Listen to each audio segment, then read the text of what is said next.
La situation en Irak sera donc au menu des discussions tout à l'heure entre François Hollande et l'émir du Qatar, Olivier Ravanello. Le cheikh Al Thani est attendu à l'Elysée dans le cadre d'une visite officielle. Oui, un an jour pour jour après la visite d'ailleurs de François Hollande au Qatar. Voilà donc le très jeune émir, il a 34 ans seulement, qui arrive à l'Elysée avec comme objectif de poursuivre la diplomatie extrêmement active qui a été la stratégie menée par son père pendant 20 ans, mais aussi en se rendant bien compte que, à force d'avoir une stratégie très active, ça peut finir par agacer.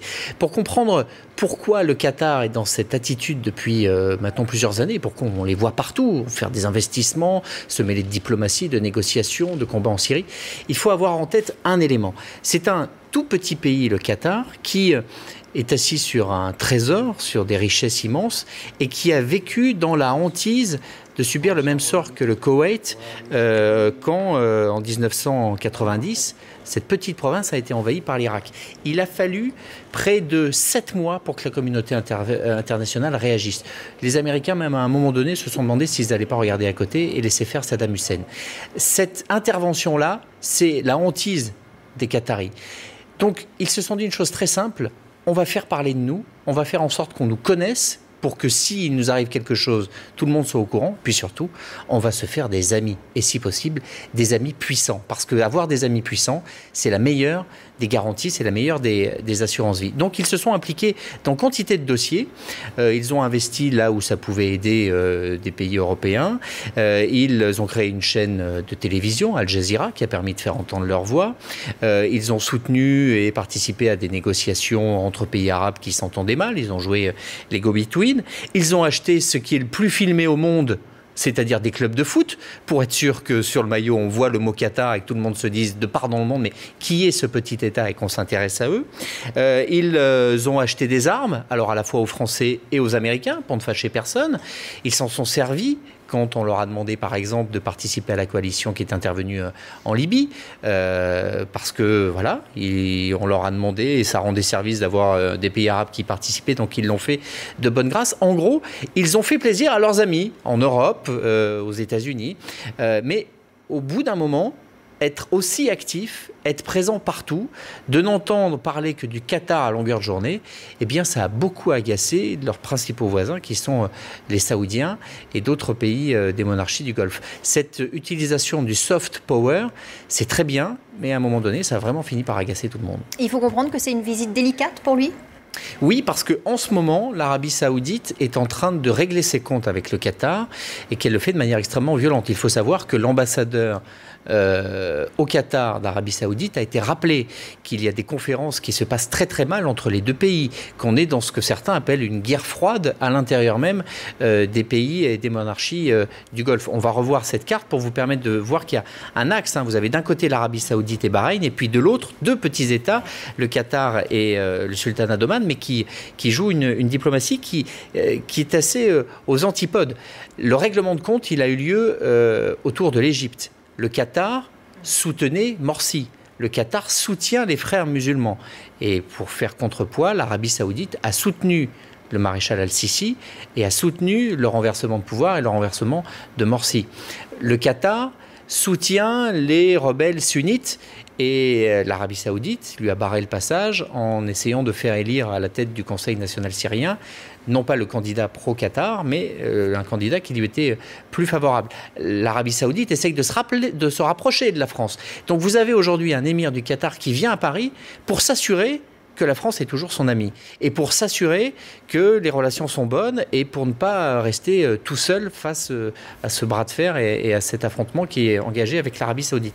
Donc c'est un pays qui est en train de vaciller. Autant pendant 15 ans, on semblait qu'ils étaient inarrêtables et que tout leur réussissait. Là, c'est un émir très fragilisé qui arrive à Paris. Un émir qui vient, encore une fois, pour s'assurer que les amis sont toujours là. Et vous savez, c'est comme en amour. Il n'y a pas d'amour, il n'y a que des preuves d'amour. Ben, c'est pareil, il n'y a que des preuves d'amitié.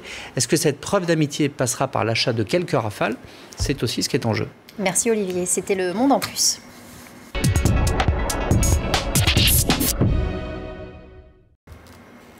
La situation en Irak sera donc au menu des discussions tout à l'heure entre François Hollande et l'émir du Qatar, Olivier Ravanello. Le cheikh Al Thani est attendu à l'Elysée dans le cadre d'une visite officielle. Oui, un an jour pour jour après la visite d'ailleurs de François Hollande au Qatar. Voilà donc le très jeune émir, il a 34 ans seulement, qui arrive à l'Elysée avec comme objectif de poursuivre la diplomatie extrêmement active qui a été la stratégie menée par son père pendant 20 ans, mais aussi en se rendant bien compte que, à force d'avoir une stratégie très active, ça peut finir par agacer. Pour comprendre pourquoi le Qatar est dans cette attitude depuis maintenant plusieurs années, pourquoi on les voit partout, faire des investissements, se mêler de diplomatie, de négociations, de combats en Syrie, il faut avoir en tête un élément. C'est un tout petit pays, le Qatar, qui est assis sur un trésor, sur des richesses immenses, et qui a vécu dans la hantise de subir le même sort que le Koweït quand, en 1990, cette petite province a été envahie par l'Irak.